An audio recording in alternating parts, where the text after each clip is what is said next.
hold on. Remind me again, what was you said it nicely. I'm trying to get into the mood.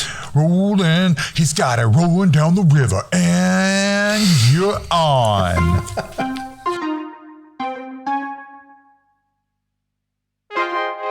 Welcome to the What's Your Baseline podcast. In this show, we talk about our experiences and lessons learned in enterprise architecture and business process management. What's Your Baseline is designed to be for everyone. Newbies who are just getting started with these topics, organizations who want to improve their EA and BPM groups and the value they get from it, as well as practitioners who want to get a different perspective and care about the discipline. Each episode will tackle different key topics, providing context, background, best practices, and stories from the road, inviting you to learn from our challenges and successes, and demonstrating key tools to help you set up your practice and get the most out of it. I'm your host, Roland Wolt, and I'm joined today by my co-host, JM Erlinson. Hey JM, how you doing? Hey Roland, I'm really enjoying this. It's a beautiful day and it's time to talk about something really important in our journey into business process and enterprise architecture, which is how we represent, how we think about business process and enterprise architecture at a notation, at a framework level. And this episode is all about it. That's why we called it Notations, Notations, Notations. Agreed. But there's 4 different terms that I see clients throw out of the window, use interchangeably, however you want to call this, that I think we should do some definitions first. Absolutely. The first term is frameworks. The second term is methods. The third term is notations. And the fourth term are reference models. Mm-hmm. So maybe I start with the first term, frameworks. Sure. Frameworks are structures. Think about a high-rise building. You know, you have a foundation, you have the steel beams that make up the skeleton of the building, you have the elevator being built in, you have the water lines, all these type of things that have been laid out before. That is similar with architecture notations. So think about TOGAF and DODAF and FIEF and all those wonderful things that end with AF. And what they do is they define the structure, the views and areas that you see represented in a meta model. They also might define how deep you should go. When I think about DODAF, that has 5 different views being defined, they prescribe you need an OV5 and an OV6, which stands for operational view, to describe middle and lower level processes, for example. And then I obviously have system views and other views as well. But you're talking about the foundation, and when we're thinking about building a building, that's a lot of the architectural diagramming. The next layer we want to talk about is how you get there, the approach that you're using, and we talk a lot about the ADM. Can you explain that a little bit more? What we mean by methods or approaches? Yes, so methods are processes. One example is, for example, the architecture development method, the ADM in TOGAF. So whenever you Google TOGAF, you definitely will see a picture of a big yellow wagon wheel that has different phases being mapped out. And the idea is that you would develop an architecture by simply following the phases in the ADM. So what methods describe is the process and the approach to create architecture artifacts. That's really important. And I know that works not just in like the context of the ADM. In a future episode, we're going to be talking to our good friend, Mike Eidengren, who's going to be talking a little bit more about scaled agile. There's a lot of different approaches that give you a guide path to making the right decisions along the way for the way you structure your architecture and your processes. Agreed. But the way you represent your architecture and processes is in the title of the episode, and something I hear quite a lot about, which is notations. Those languages you think of, there's a lot of the terms you might recognize like BPMN or value stream or UML, these sorts of things, the way in which you represent information. And I wanted to make sure we split those into the 2 things you'll recognize when considering them. The first is that these often prescribe a meta model. So the notation will itself ask for certain types of information to be captured and to relate to each other in order to properly capture the right information about the organization and its processes, its application architecture, those sorts of things. And that meta model is brought together as you understand and capture the data you're looking to get. The other half is the symbology, the way in which you visualize that content. So notation is split into those two things, and symbology is often very locked down by what you recognize. So BPMN has its own symbology, but also needs to be, as we're talking about later, harmonized with the way you expect information to look in your organization. That is true. And we spoke about this in a previous episode when we were talking about what the implementation approach is, where we had that work package of technical governance, which includes obviously creating the data model, the meta model, and all those things that then at some point determine which notation is on which level. But I agree, notations are languages. Yeah. They describe something. And they are like real languages. When you think about, you could say, I love you in multiple languages. You could say it in English, you could say it in German, you could say it in French. And I think we all agree it sounds the best in French. So we need to see what is the right language for the right purpose. Right. The last term that comes up is reference models. And reference models are content. So those might describe different areas that are prepackaged, maybe in a format that your chosen architecture tool can use, or maybe available as Excel that's ready for import in your tool. But that could be, for example, reference process models, right? Like the American Productivity and Quality Council, APQC, has what they call the process classification framework.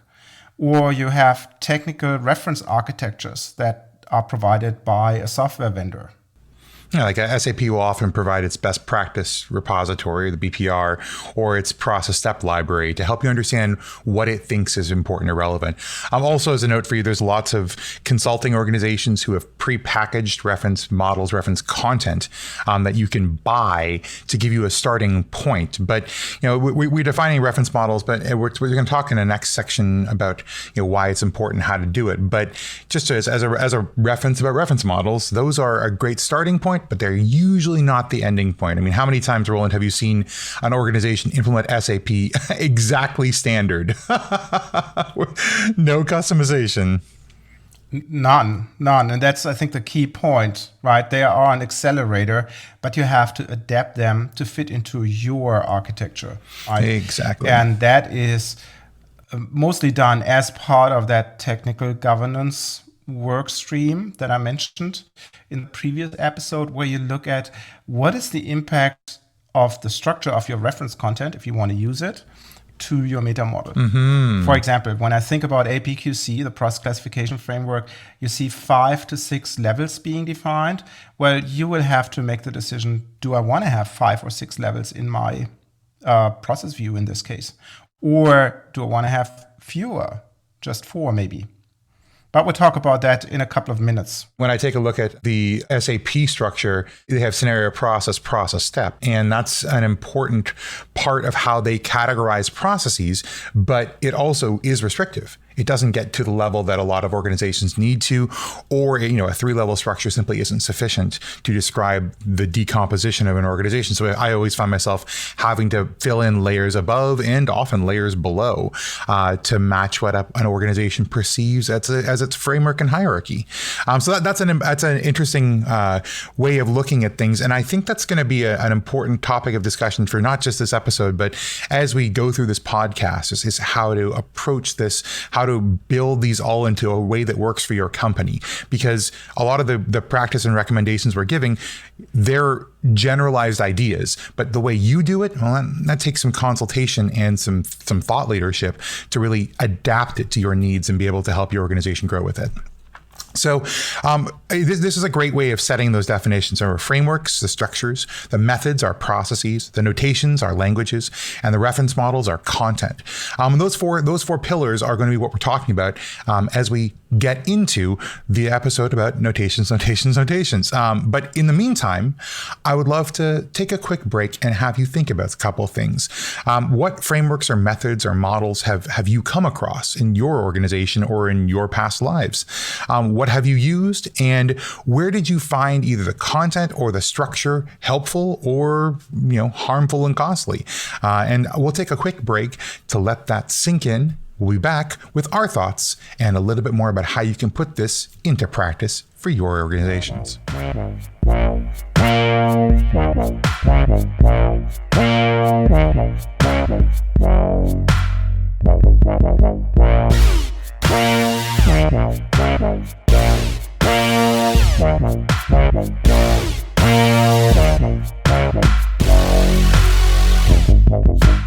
And we're back. Well, hopefully you've had a chance to think about the question we just asked for you. And also, if you have some feedback or you'd like to let us know what you're thinking all the way through this podcast, you can reach out at hello@whatsyourbaseline.com. And that will give us a chance to hear from you and get some thoughts, feedback, and ultimately help to communicate our message even better. Meanwhile, we want to move on to the practice section of our podcast. We've talked a little bit about the definitions of notations, and now we want to talk about two different things that are important about putting this into reality. Number one is about deciding the methodologies, the notations, the approaches that you're going to use to drive the structuring of your business capture, analysis, and ultimately decision making. And number two is implementing these methodologies, notations, and frameworks. How are you going to put into practice? How are you actually going to do it? What steps are required to make that come to life? And Roland, I know you've done this all over the place for many, many, many years. So bring your wisdom. Help us decide, what are we going to do? What do we need to think about when deciding on a methodology? Thanks, JM. That's so flattering. I think when we look at deciding about all those things, frameworks, methodologies, notations, and so on, I think that's part when you look at the implementation, but even beyond that, of a strategic conversation. Think about where you want to go. What do you want to show in your architecture? What do you need to show in your architecture? Mm-hmm. And the question is, what do we try to achieve? So don't look at the point like, which notation should I use? I think that's the wrong way. Oh, okay. Look at what is the objective that you want to accomplish. Yeah. Oh, you need to create a blueprint for your projects. Oh, you need to create an information base to be able to analyze what's going on in your enterprise baseline, what runs. Oh, you need to be able to support conformance check in your process mining solution. So you need a model that you can upload. Mm-hmm, mm-hmm. It is a strategic conversations that's oriented by the objectives that you want to accomplish. And even those examples that I just mentioned, they are part of a bigger objective that's business oriented.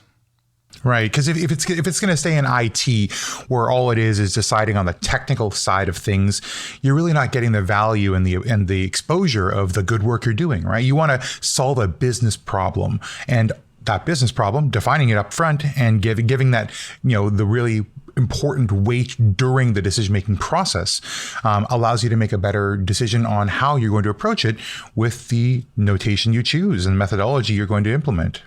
Agreed. And you will have to look at then, once you made the decision, yes, I want to capture my application landscape, for example. Mm-hmm. You will then have to decide, how do I do this? Do I have one level? Do I have multiple levels? If I have multiple levels, what's the detail of information on which level? Mm-hmm. So you go from a very rough view to a very, very detailed view on the level below. And that's a conversation that you should have with all your stakeholders from all the different groups that work with you on those decisions, to say, yep, that's what we're all going to do, because you don't want to have a mix of those levels, that one group does it very high level, the other one is very detailed. Yeah, I can imagine that involving people in this sort of strategic conversation is really important. And I think it's important for two reasons. Obviously, you want to get feedback because it's important to bring their perspectives into play when making a good decision. What do they actually need? Otherwise, you're not going to get the full breadth of requirements set out in advance. But also, as we've talked about before, involving stakeholders early also gets engagement and buy-in, because ultimately you're trying to enable practice for your organization.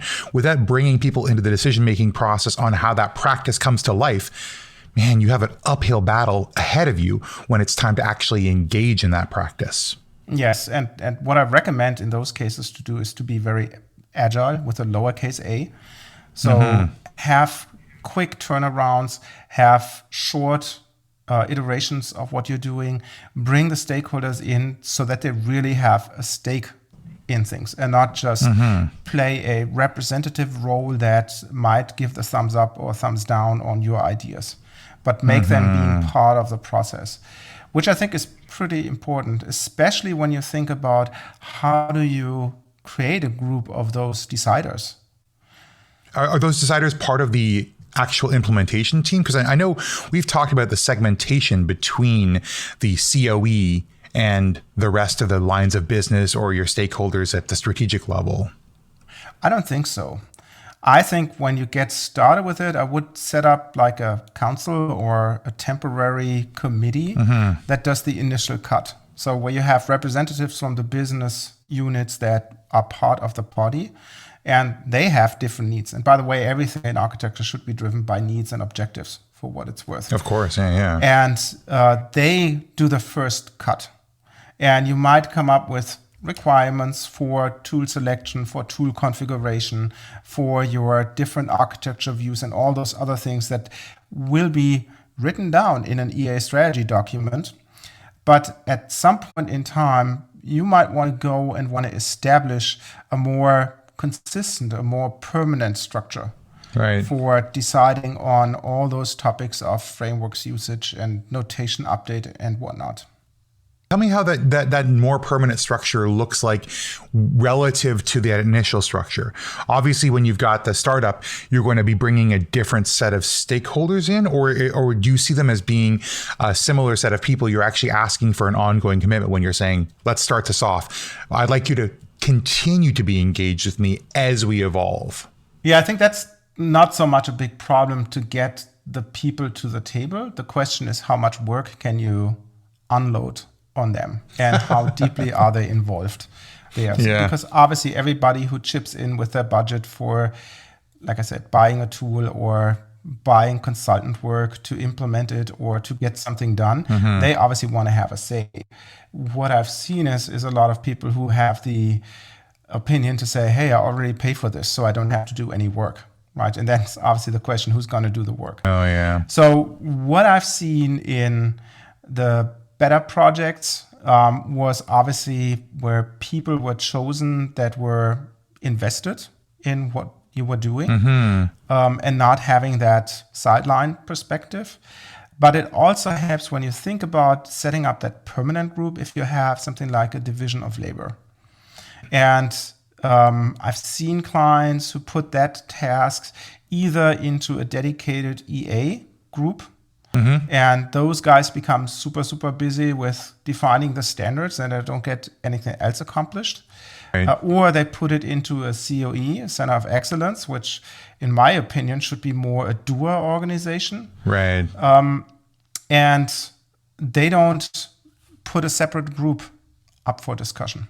Right. So it's kind of like an ARB style standards council that would be controlling, but it's controlling the methodology.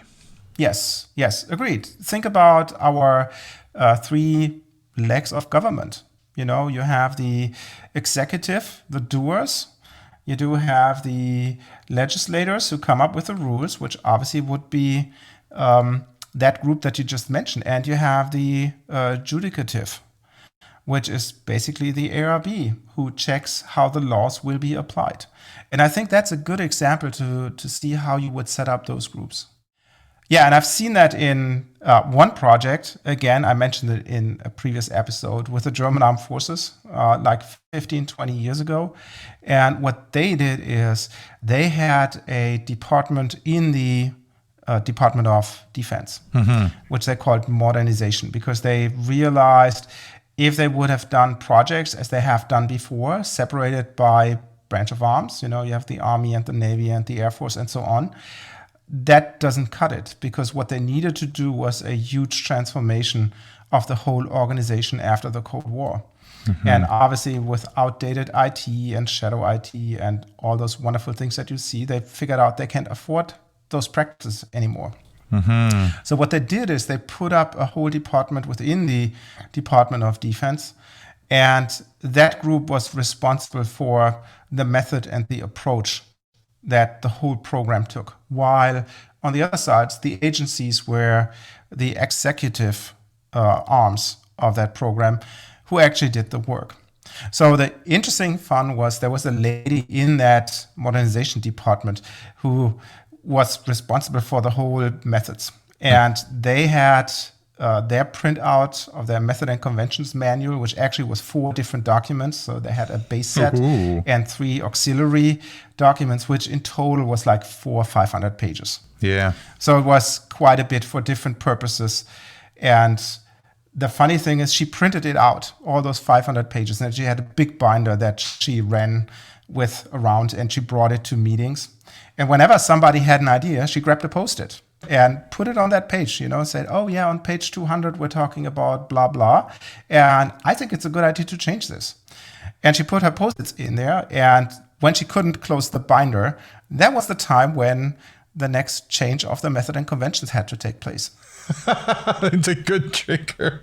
Oh my goodness, that seems like a heck of a job. She dedicated her whole life to carting around a big piece of paper with all the things that were written on it. I've also seen organizations really struggle. I remember working in a transportation company, and we had essentially a one center of excellence team that was defining everything for everybody. And they were defining it based off of what was most convenient for them. So they chose a framework, they chose a notation, they chose everything because it was what the team wanted. And then they went out to the lines of business and told them, you shall do this.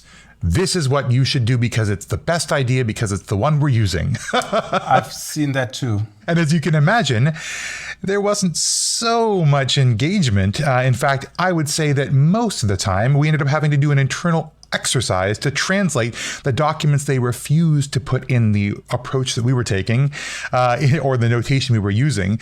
And we had to do an internal exercise to translate that into our own language before we published it to a portal they never went to.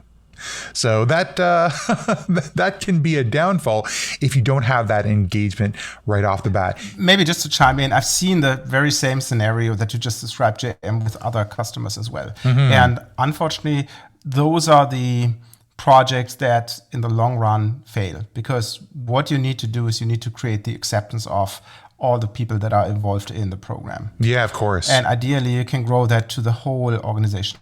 But that brings us to another point when we're thinking about changing standards. Yeah. I think you should not change the standards so often. No, of course not. Right. So when you think about your example, if that company says, oh yeah, we found that new thing that we like, let's put it into our next standards document and just push it through, people lose confidence if every month or every 3 months something new comes up, because that typically means rework. Of course. The second thing, what it typically means or what is perceived by the people is that the people who make up the standards don't know what they're talking about. Yeah. So it's a delicate dance that you have to go through, because you obviously don't want to be a blocker and not work on change requests or requirements that come from your audience.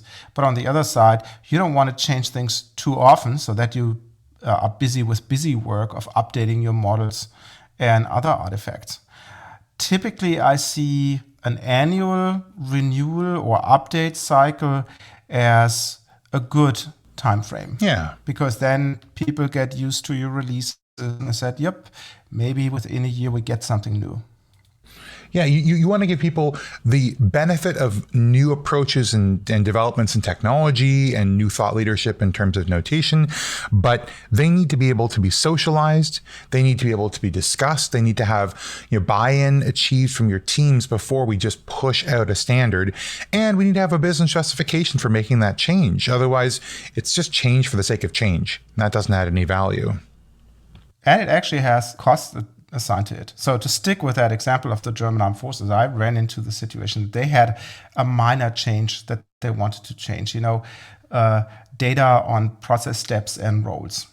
And the kernel that we reported into, the client that we reported into says, what's the effort? And we basically did the math, we said, oh yeah, we have so and so many process steps in our part of the whole process network, and so many events and so many data objects.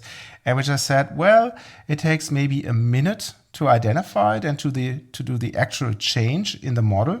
And then we just did the math. And at the end of the day, applying the regular consulting rate, we came to a price tag of 100,000 euros in this case. And the colonel just said, that's great. Thanks for the number. And he went to the ministry and says, yeah, give me 100,000 euros so that I can accomplish what you're asking me to do. And guess which standard was not enforced going on forward.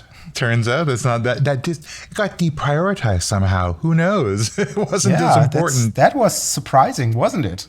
Yeah. Well, we also want to talk about how, in the second point of this, how do we implement this methodology, notation, or framework? Because we've been theory crafting about what the decision making would be and how we can bring this to life for all the different people who are talking about it before it comes into play. But what does it mean to actually put it into practice? And I think the first thing we've been talking about is the people and socialization and onboarding. I can't stress how important this is as you put things into practice, because one of the most important things you're going to have is practitioners. And one of the biggest risks you're going to have is non-compliance. If people are doing their own thing, using their own language, you lose all the benefit you have of harmonizing this conversation through a common framework, a common language, a common approach to your whole business process and architecture discussion. And so if you're having specialized methodology, plan to have specialized methodology training. May plan to have a walkthrough with your practitioners, help to socialize that with them and get folks comfortable using this methodology. So what does that look like? Well, change management is going to be involved. Probably learning and development is going to be involved. Having an environment, if you choose to use a tool to implement this methodology, have a test and practice environment where they're able to actually go and put their hands on the methodology, play with it before they're expected to do it for their jobs. Because if they're expected to do it on day one, you know what they're going to do? They're going to fall back on their good old reliables to make sure that they don't look bad in front of their colleagues. So that's a very important first part. And I'm really concerned with that because a lot of organizations I see don't invest enough in that part of the puzzle. What do you think, Roland? Yeah, nobody is born with the knowledge about frameworks, notations, reference content, and so on. This is all quote unquote artificial. So somebody invented it and then it became the standard in quotation marks. And you need to learn this. And what I've seen is, just like you said, is groups that bought into something and said, hey, we want to use BPMN, for example. And they just don't know what they're talking about. They just heard the term and they heard that this seems to be an industry standard. Of course, we need to do it. And that is a big challenge. So I wholeheartedly agree. You need to somehow make it digestible for your stakeholders who might or might not be even interested in, because you might have people who are just sitting at the table because somebody ordered them to sit there. Oh, yeah. And they still have to learn about this. And I would not go and hand someone the TOGAF spec, which is like 950 to 1,000 pages, and say, yeah, read it until our next meeting. Because deep in the belly of the beast, it's a snooze fest. It's good information, but it's super dry written. And nobody reads this just for entertainment on a Saturday evening on the porch in a rocking chair. That's a great quote. Nobody reads this for fun. This isn't your thing. This is how you do your job. And along those lines, the second piece is how to do your job in a platform or tool. We've talked about this in a previous episode about selecting a tool. But once you've got that tool in place, you got that mechanism by which you're going to deliver the content, you want to make sure that the methodology, your notation is implemented within that platform, particularly on the notation side, talking about your meta model and the data structures you're going to be choosing and using, talking about the symbology and the visual representation you're going to be drawing with. You need to build that into your platform. Now, a lot of platforms out there have their own pre-configured methodologies that restrict you and force you into a particular box. And for some folks who are just getting started, or for whom their scope is incredibly narrow, that can be okay. For instance, if you're looking at just implementing a single platform, like a single transactional platform with a single set of processes, Sure, maybe you can be boxed into that tool's front-end development visual language. Okay, I get that. But for most organizations, when you're thinking about an enterprise context, you're making decisions that crosses a lot of boundaries. And to do that, you're going to need to have the notations available that will help you to diagram and lay out how those boundaries are defined and how they connect. So we think about method filters. Really, that's an important piece of the puzzle. What's the methodology? What are the data structures, and how do they connect? And we think about 5 things in that method filter. What models am I going to use, and what's going to be on them? What types of objects am I going to be using to capture information? And that could be represented on a model or just independently as a business element. What are the attributes? So what kinds of information am I capturing about my models and objects beyond their visual representation? So what additional details are important? Sometimes you think of those as properties, page properties, shape properties, different types of attribution that organizations need to add to contextualize the information they have. Then how am I doing connections? How does information tie to other information? What properties or attributes am I seeing in those connections themselves? Where can those connections exist? Are they on a model? Are they simply a database level connection between 2 elements? And lastly is, how does my hierarchy break down? What do I do in terms of things like assignments? So how does a single object break down into a lower level model so I can traverse the various levels? That's the method filter you're trying to lay out. On top of that is a layer of template. What is the notation, the visual notation? So what are the symbology? What are the size, shapes, and colors that makes it comfortable for my practitioners to use a diagramming platform based on the decisions I've made? Something that's familiar to them, something that they can feel like they can communicate properly through. And that's really important to establish and then implement in the technical configuration of your platform, because you're looking to both enable by giving access to this information capture method in a palette, but also govern and restrict by not giving access to a sort of free form Wild West of content that people could just put on the page. I mean, Roland, you've seen the Wild West go wrong, right? I was just thinking about one project that I worked on many years ago, and we were using a professional architecture tool there. And the default color for process steps was a very nice salmon color, like pinkish. Yeah. Yeah, it was kind of fancy, but we were not involved in the configuration of the tool at all. So we just took what was given to us, and we created processes, and the whole project was about improving their project management process. So from getting an idea for a new project through financial planning, budgeting, requirements management, blueprinting, blah, blah, up to the benefits realization. Mm-hmm. And for one scenario where we had to talk with a VP or SVP stakeholder, there was the need to show parts of the process. And they were used to having things being done in PowerPoint. So what I did is I just created a mini process in PowerPoint, good consulting PowerPoint engineering, black and white, using BPMN shapes. And the first feedback that I got while talking to this gentleman was like, oh, this looks so much better than what you've shown me before. So yeah, I agree. The adoption, and it was the same content. Oh yeah. I agree. The adoption is very important. And we spoke about personas and the needs of those folks in previous episodes, but I would focus on getting the adoption right. And if there's one term you should take away from the whole conversation, is that you need to make all your reference content, your notations, your frameworks and approaches, make all that stuff fit for purpose.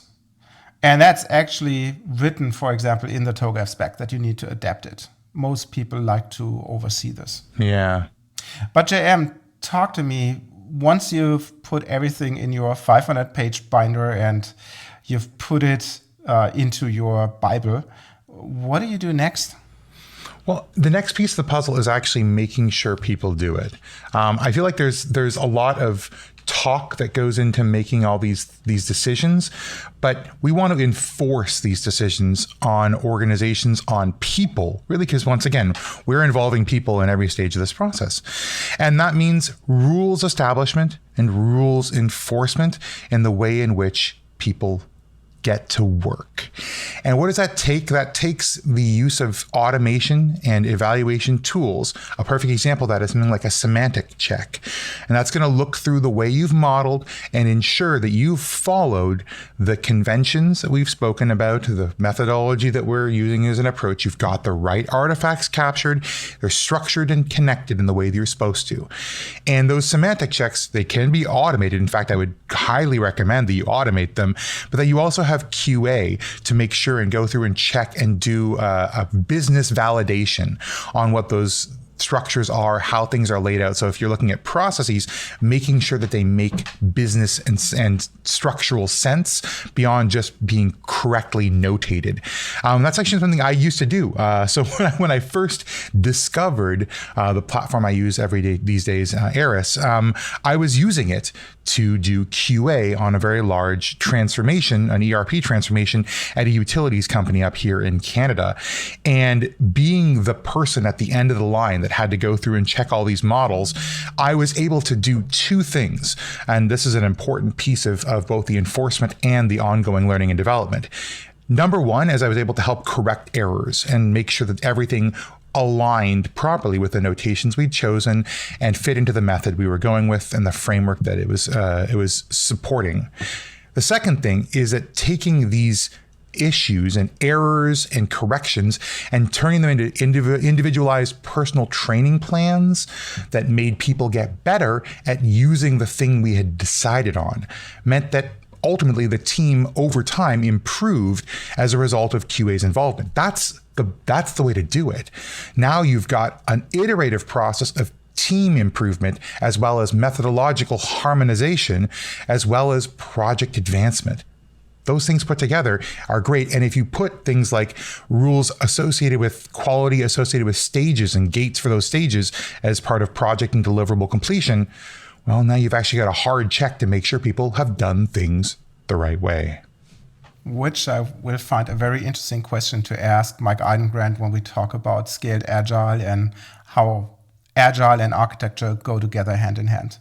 And so now we're going to ask you another question. I know we love getting people thinking on this podcast, but giving you a couple of seconds to sort of internalize this is really important to us. And once again, reach out with all the ideas you have after you think of them and after this podcast is complete. Now, our call to action for this segment is for you to think about the frameworks, reference models that you're thinking of using. And justify them in your own mind. Why do you think these are relevant? And what do you think the impact is of those frameworks or methodologies or notations on your plans and the meta model you're going to ultimately use? So let's give you a couple of seconds to think about that, and we'll be back with our conclusions and thoughts for the future.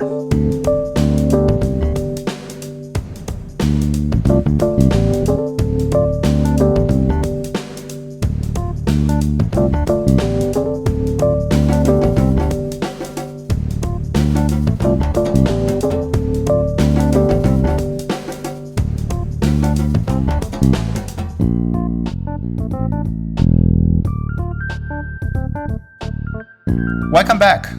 In our next segment, we like to talk about common notations and how they are used.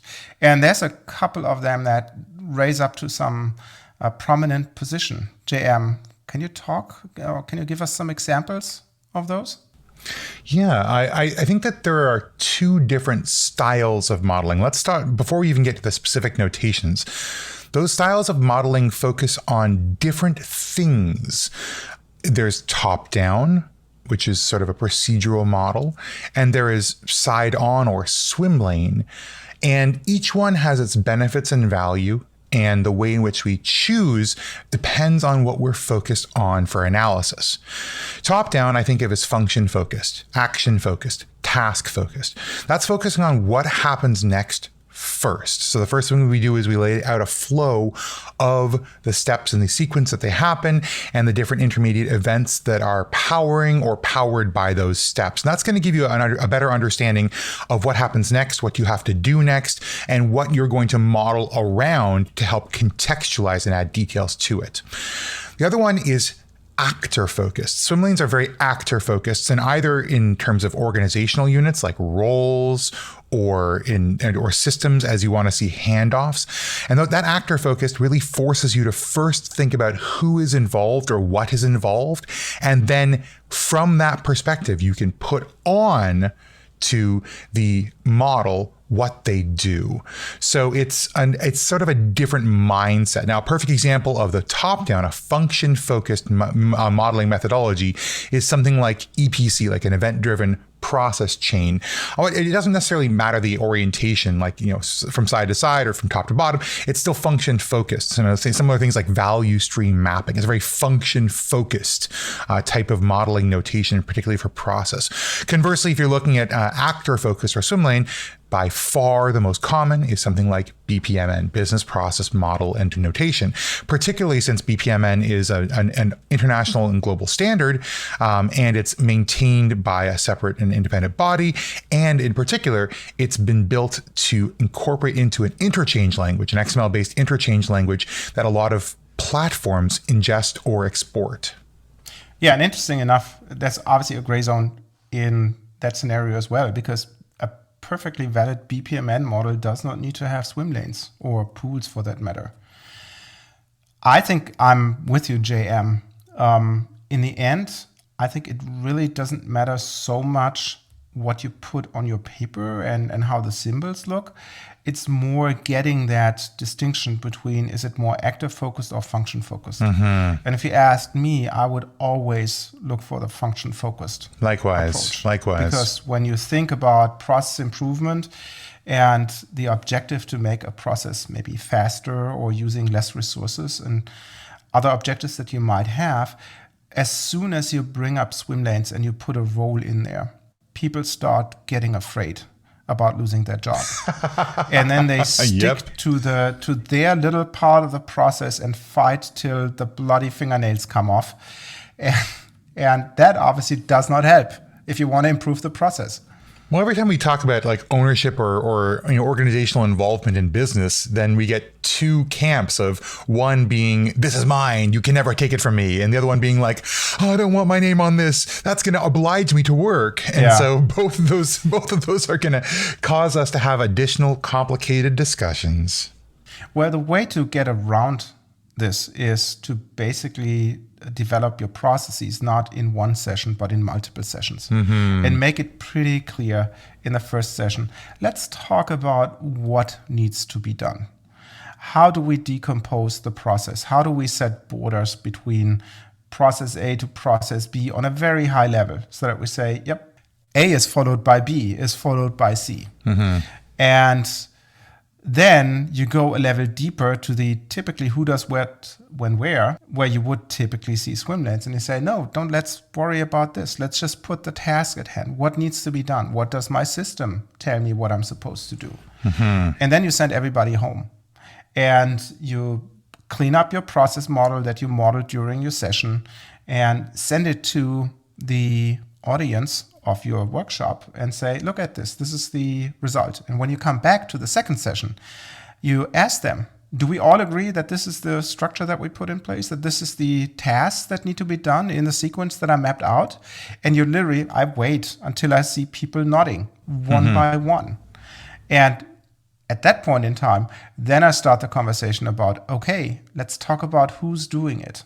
Because then they already have agreed on that the steps are in the correct order and you have the loops captured and the feedbacks and whatnot. Yeah. I mean, I think that's part of why we want to harmonize language so very much. I mean, that's the crux of notations, right? It's giving you this common language within which you can talk. And so by being able to have that conversation asynchronously with everyone because of this common language, you're gaining a ton of value and speed and accuracy in your business conversations. And that happens both at the high level in terms of like, the structure of processes, the hierarchy of architecture, the medium level, so like the task and process step level, and then even at the decision level. But I know when we talk about some common notations and their usage, I know DMN, or decision model and notation, was something that was really hyped and excited. A lot of organizations are really excited about it. Tell me about how you've seen it used, or has it actually had a chance to penetrate the marketplace? Well, I think that let's take a couple of years back. So DMN came out, and I don't want to lie, in the mid-2010s. Yeah, that's when I first heard of it. Early 2010s, mid-2010s. So it's not that old. But it came on the tailwind of the BPMN notation. And BPMN was invented, the first steps were invented in the 90s, and then you had a version 1 of the standard in the early 2000s, and then by 2010-ish, the version 2.0 came out, which was significant changes to the 1.x standard that was in place to that point. And that is, at least in my observation, when that whole holy war, should I use BPMN or EPCs, came up and became a focus. And my employer at that point in time was really eager to get EPC being the standard, because the tools synchronized with SAP, and SAP was using EPCs, and they couldn't foresee that that would be replaced with another notation. By now, they're cooler with BPMN for obvious reasons, because everybody has adapted it. But if you like, I wrote 3 articles on our website back in 2010, 2011 about what is BPMN and what do I have to learn about BPMN. And I also wrote 2 articles together with one of my friends for his blog that I cross-posted, where we did a comparison between EPC and BPMN. And we'll talk about this more at the end of the show. But of course, if you're on the What's Your Baseline podcast, you will know that what'syourbaseline.com has all those articles and sets of information for you. And hopefully you'll be visiting that and taking some lessons learned from this and the articles combined there and putting it into practice for your organization. But to come back to your question about DMN, the decision modeling notation, that came in the tailwind of BPMN because it was published by the same standards organization, OMG. The idea behind DMN is to have a standard notation for how to model decisions. And I remember in the 2000s, a big topic was business rules and tools where you could capture business rules that then could be automated in business process management systems. And OMG tried to push out that standard and make it a wholeheartedly accepted standard. In my observation, it didn't have the same success like BPMN. No. So when I go to a client nowadays and I show, say, to stick with that example, an EPC and show a BPMN model, people say, oh yeah, we want to have BPMN because they've heard about it. They might have learned the notation at a previous employer and they just feel comfortable with. If I do the same thing and show them DMN, I just get the stare and they don't know what I'm talking about, and they try to grasp the relevance of that notation. Yeah, I mean, the one thing I'll say about BPMN, and this is, I do certainly hear clients say the same thing. I recognize this. I'm familiar with this. The one thing I don't love about BPMN in terms of putting it into practice is that it is often quite restrictive on the kinds of information you can capture on the page. So the symbology set tends to be less than what most organizations would like to associate with processes and process steps. A perfect example is capturing a KPI right on a model, capturing a risk right on a model, which is why I'm always happy to use tool sets that don't closely or perfectly conform to just the symbology set that's included with the BPMN standard. Things that have an extension beyond that. But I have news for you that you don't like. BPMN won. There's no doubt about it. So I think it's a good thing if you, dear listener, have a look at process notations, look at BPMN as your lower level, who does what, when, where. And that is for exactly the same reason that you mentioned earlier, JM. BPMN does not only come with a visual representation, which at some points is funky when you look at all the different event types, for example, and gateway types that are possible in BPMN that not everybody uses. So you would, as part of your configuration, you would just omit some of those. But on the other side, you obviously get the technical file format with the BPMN spec. And this allows you to integrate with other tools. Some examples would be the integration with business process management execution systems. That typically run on BPMN, or when you think about conformance checking with your process mining application where you upload a BPMN process, that's obviously ideal because you have that common interchange format. Yeah, if your system you're using to document process can't interchange file formats like that, boy, you are pigeonholing yourself into using that forever and ever and not being able to communicate with anyone else. And there are tons of tools out there that have their proprietary notation. And you should be very aware what you buy into if you choose one of those. Absolutely. Yeah, you're buying yourself a prison. Oh boy. But talking about beyond just that sort of standard, we talk about architecture model styles and architecture model notations. And there's a few I've definitely come across and worked in. ArchiMate in particular comes up a lot. I know UML has got a couple of different degrees of standard, whether it's the 1.x or the 2.x. I think it's the 2.6 now, or even IDEF, which is a bit of an older standard, but certainly in practice in a couple of organizations I've worked with. Roland, how do you see that from an architecture modeling notation standards choice? Yeah, little fun fact. Have you looked into the UML spec? And one of the first sentences that it says that the unified modeling language is a language to describe processes. Oh yeah, so we do have sequence diagrams, right? Yeah, I have not seen any project who was using it in that effect. Not just about process, but also about architecture. Because I know that there are tons of different architecture models and frameworks and approaches and all these sorts of things. We've talked about some of them in the past, but particularly on the modeling side, I've worked with ArchiMate as a modeling standard. I've worked with and tried to dissuade folks from using UML as a modeling standard, and I have been put in a position to have to understand IDEF modeling, even though it's a pretty old standard for us. Talk to me about how you use architecture models and modeling notations. In general, it's the similar thing to the process notations that we just spoke about. They come from a certain background, like IDEF. They come maybe as a newcomer, like ArchiMate, 10 years-ish, 15 years-ish ago. And they have different objectives. Like with ArchiMate, the objective is obviously to be able to have different levels, different views being integrated in one notation. But it also has that approach factor being built in when I refer back to the segment 1 of this show.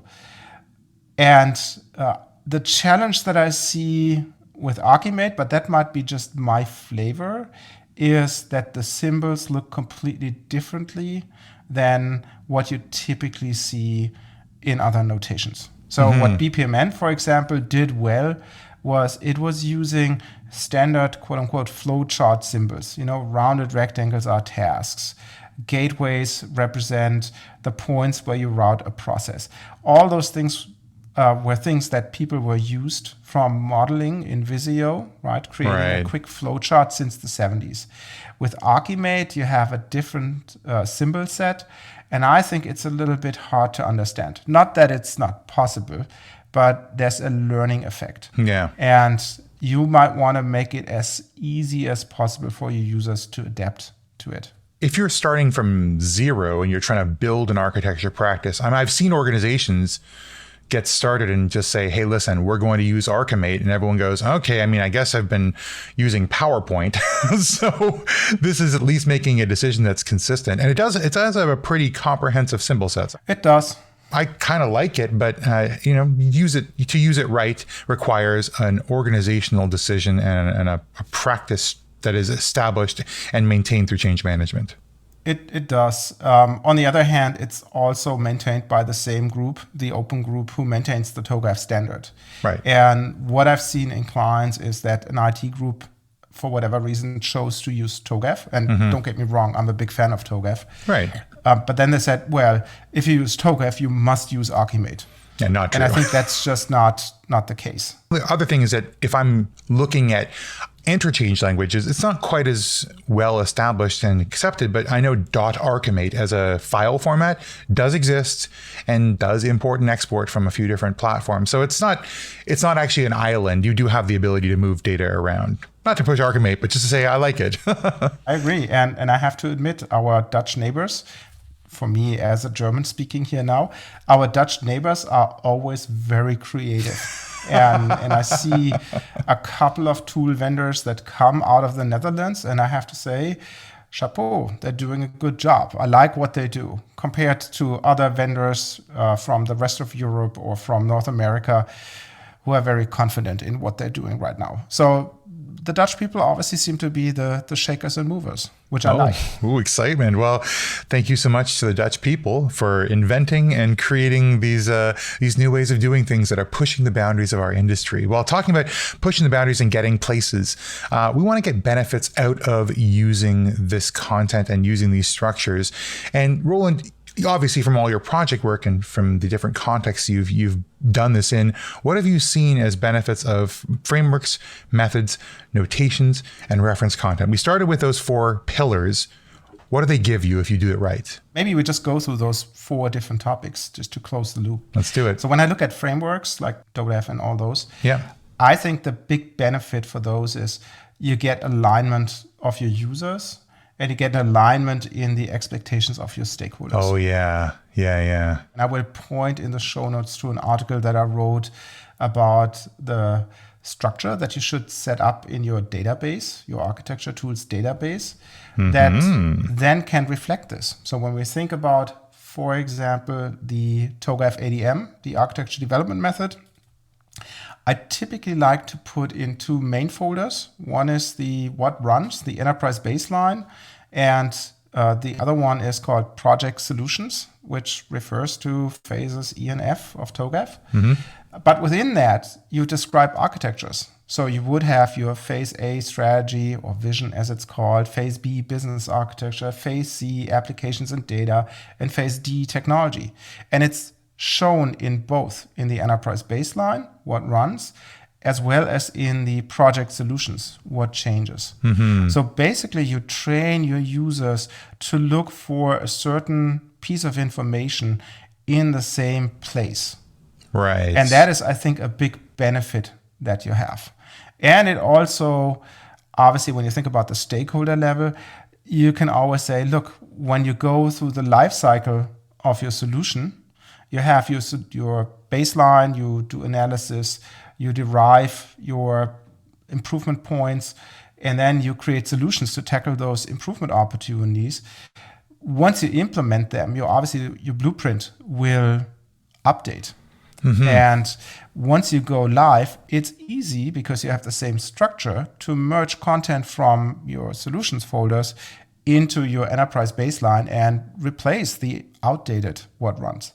So I think it's a benefit, and you can sell that to your stakeholders to say, yep, you accelerate your projects because the next project does not have to reinvent the wheel and start thinking about what's my application landscape or what's the process that I want to change. It's already there. And we think about that a lot on this podcast is what does it take to lower the barrier to entry to project initialization and success through architecture and process improvement. And having that in place, making those decisions and implementing that as sort of as guidelines and a guide track that someone can follow makes it way easier to get in for this project and for every subsequent project. Fully agreed. When I move on to the next point, the methods, we spoke already about this. I think the biggest benefit is to establish your methodology group, your methodology committee. Think about the 3 branches of government. That also has an impact on the notations and the meta model that we spoke about. One thing that I would ask you to do is when you adapt a method, have a look at the rituals that come with that method. So for example, the first time you do some Agile or you do Scrum, you have some weird terminology, you have not the traditional status report that you give, but you have the 3 questions. What did you do today? What do you do tomorrow? Where are your impediments? And that might seem to be silly in the beginning, right? Why should I tell you that? It's my gig that I do here. So follow the rituals, at least for a certain amount of time, to see how it works out, because they are brought in by experienced people who brought it then to pen and paper. And of course, we also want to talk about the benefits of establishing and maintaining a consistent notation, right? You're looking at something that's going to help you with your technical governance of all your models, of all your data and information you're bringing in. When your notation is consistent, you're better able to understand the contents of what you have, share it with the people who need to see it, and be able to analyze and improve it with the same baseline conditions, the same baseline approach to visual representation and conversation. And you're ultimately creating a documentation set, this sort of canonical set of information that you want to present to both the stakeholders who are sponsoring and supporting these process projects and improvement initiatives and ongoing support, but also to your practitioners, your end-of-line people. And the more consistent in which you can present this information, the better you can get out of those people. They're able to consistently see the same thing the same way every time, and they know what they see and how to put it into practice. That's really important. Also, when you've got notation that is flexible and powerful, you're able to better gather feedback from a variety of different groups. If they can't understand it or it doesn't apply to them, people can feel like they're uninvolved, uninspired. They're not enabled to affect change the organization. That consistent notation gives you the capacity to evolve, involving more stakeholders, involving more different types of use cases and concerns, and ultimately bringing that business together, becoming the connective tissue of your business. So establish and maintain that notation is incredibly important to bring everyone together. And then lastly, we talked about reference content briefly, but remember that reference content is a great way to get started as an accelerator, but it isn't the only way to go. In fact, it's meant to give you that sort of rolling start, as they say in NASCAR. That's the rolling start of your process improvement, your process design, but it certainly isn't the whole race. And you should think about it as a great way of bringing in a vendor perspective in the case you're looking at implementing a tool set, or bringing in perhaps best practices from SIs and other consulting organizations and what they have done in the past. It is a good place to see where pitfalls might come up, what KPIs you should be looking at, how that might interact with systems at a sort of system agnostic level. And that's great.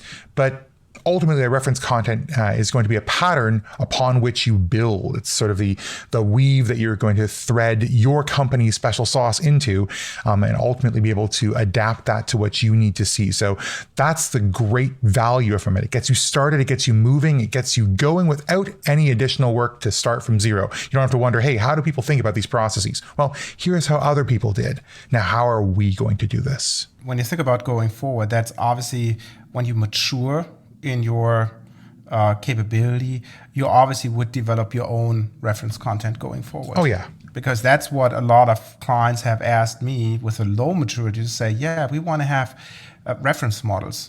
Okay. Typically, they're thinking about technology, in this case, IT folks. And they're super disappointed when I come back with the spiel and say, you're not mature. You don't have the foundation in place for this. You have obviously some stuff collected in various formats, PowerPoints, Word documents, whatever you find on SharePoint, but it's not consistent enough because you don't have the necessary catalogs that relate things to each other that you would need to build as a foundation of your content in your architecture tool. And this is also great advice for smaller consulting shops or independents who are looking to try and later on sell their knowledge. I mean, you want to get a repository of what you've done, how organizations have used different platforms, how organizations have approached processes, but you need to establish a constant notation or framework or structure that you're going to put that in so everything slots nicely as you accumulate it into an overall content package so that you can later on harmonize all that and then structure it so that new clients can take advantage of those learnings as part of your offering. I talk to a lot of the partners of the company we work for, and they always ask, "Oh, what's the reference content? Would you have things that you can use to help our clients get started?" And the answer is yes, because we spent 25, 30 years accumulating it in relational database repositories. So that structure and that governance, that control, that management of content, well, that's what gives you the power later on to start the next project at 30, 40, 50, 60% of the way there. Agreed. But maybe to close out this segment, when I think about looking at industry standards in all 4 areas, frameworks, methods, notations, and reference content, I think overall applying those industry standards will make your architecture better. You learn from the experience from others that have been there before, who went through that valley of tears in developing those content GM that you just mentioned. Yeah. You can reuse and adapt stuff that already exists. And then maybe the most important part of it is when you invent things by yourself, organizations typically like to get into a groupthink mode, right? Where you see that not invented here syndrome, and they reject everything that is not invented in their organization, which at the end of the day, it's the survival of the fittest, the organization that can adapt the best, not necessarily the one that has the best technology, because otherwise we all had Betamax and not VHS. Well, that's wonderful. And that gives me a good jumping off point for the last of our thought exercises today, because one of the things Roland and I have been mentioning all the way through this particular podcast is reference to external materials that are relevant to you. And you've heard a bunch of our thoughts on notations, frameworks, methods, reference content, but what's the next step you're going to take? So think about, what are you going to do tomorrow? What are you going to do next work week as you approach your personal evolution into these 4 topics?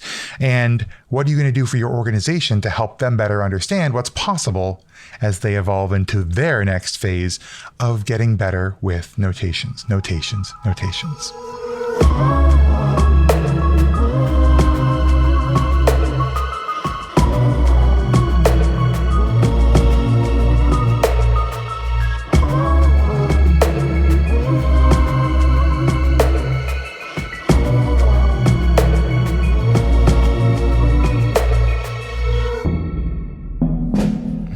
Welcome back, and I hope that you thought about what JM just asked you to think about, which is great.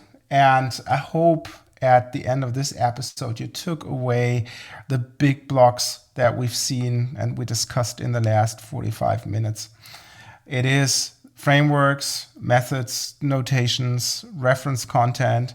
What is it all about? How do you decide on those? How do you implement those down to the nitty-gritty of which notation should I use? And then we spoke about the benefits of those external references and industry standards usage. As always, you find articles on whatsyourbaseline.com that cover those topics, and we will build out more of those. So stay tuned and subscribe to our newsletter that we're starting to set up. Well, by the time you listen to this episode, it is set up. Yep. But as always, please reach out to us via email at hello@whatsyourbaseline.com and submit us your feedback, or click on the link in the show notes that allows you to record a voice message on our podcast hoster, Anchor FM. And we're happy to bring in your feedback into a future show. And as always, thank you so much to everyone for being here, listening all the way through to the end. We're really excited to have all of our thoughts and your thoughts combined together to make our lives and your lives better and around business process architecture and enterprise architecture. And don't forget to rate and review this episode in your podcatcher of choice. And as always, you will find the show notes at whatsyourbaseline.com/episode 5. As always, I'm J.M. Erlinson. And I'm Roland Volt. And we'll see you in the next one.